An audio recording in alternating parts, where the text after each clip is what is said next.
धीरता के साथ ही प्राणों का विसर्जन करना, यही साधक की वीरता है। मनोज्ञ सागर जी, जिन्होंने परमात्म प्रकाश की वासना टीकमगढ़ के नए मंदिर में हुई और परमात्म प्रकाश की वासना को सुनते उनको वैराग्य हो गया। पंडित बाबूलाल पठान ने कहा कि महाराज ये लोढ़वा जी को दीक्षा दे दो, संग बहुत बढ़ेगा। वही हुआ कि प्रथम शिष्यता को उन्होंने स्वीकार किया। गोमटेस में 2006 में सभी लोगों ने कहा सुब्रत सागर जी आप बाल ब्रह्मचारी को प्रथम शिष्य बनाइए, पर हमने विचार किया कि दीक्षा मुझे देना है, निर्वाह इन सबको करना है। भगवान आदिनाथ की परंपरा का प्रारंभ हुआ कि मनोज्ञ सागर गृहस्थी को चला के आए, उनके पुत्र आदि हैं, भरपूर परिवार, उनके भाई लोग, ऐसे भाई सबको मिले कि अस्वस्थ होने पर राजेंद्र भाई ने, उनके प्रभात आदि बेटों ने बहुत सेवा किए, बहुत सेवा की राजेंद्र ने।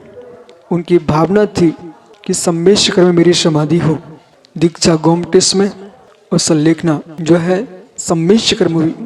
मध्य में असु असाता के उदय से अस्वस्थ भी हुए, लेकिन तब भी अपने प्रतिकोण स्वाध्याय आदि में लीन रहे और साधना का सर्वोपरि जो सोपान है संलेखना, उसको उन्होंने पूर्ण किया है। पर उसमें संग तो इतनी दूर है, पर अपने संग को, अपने गढ़ को ही स्वीकार करते हुए चरवैराग नंदी महाराज ने बड़ी निष्ठा के साथ उनको स्वीकार किया। अन्यथा अस्वस्थ अवस्था में लोग भार समझते हैं, सिर दर्द समझते हैं, उन्होंने उपहार समझा और पूरे संघ ने मिलकर के बहुत सेवा की, स्वाध्याय कराया, प्रतिकरण कराया, सामयिक कराई और वैयावृत्ति आहारचर्या उनके संगस्थ मुनि बसनंदी जी, अन्य मुनिराजों ने बहुत सेवा की है। यही तो साधुओं का साधु स्वभाव है। वैयावृत्ति, साधु समाधि, ये मास शास्त्रों में पढ़ के बोलना नहीं है, ये बसनंद जी ने, वैराग्यनंद जी ने करके दिखा दिया कि एक अस्वस्थ साधु को अपनी बस्तिकाओं में निवास करा करके और इतनी सेवा की है कि पूरा देश इस बात के साक्षी है। आज मनोज्ञ सागर जी ने शांत परिणामों से अपनी दीर्घ श्वास ली है।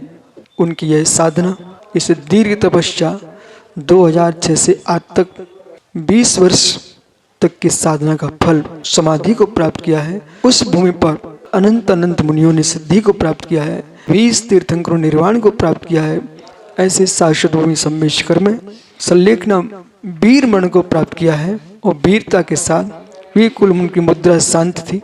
पूरा संघ ओम नमः सिद्धिव्या की जाप करते करते उन्होंने अंतिम सांस ली है। जो बार बार यूं कहते थे, उनका ही प्रवचन था, मनुष्य जो है वह हूँ टॉप में। ऐसी भावना हो, पर समाधि पूरक हो, यही मंगल भाग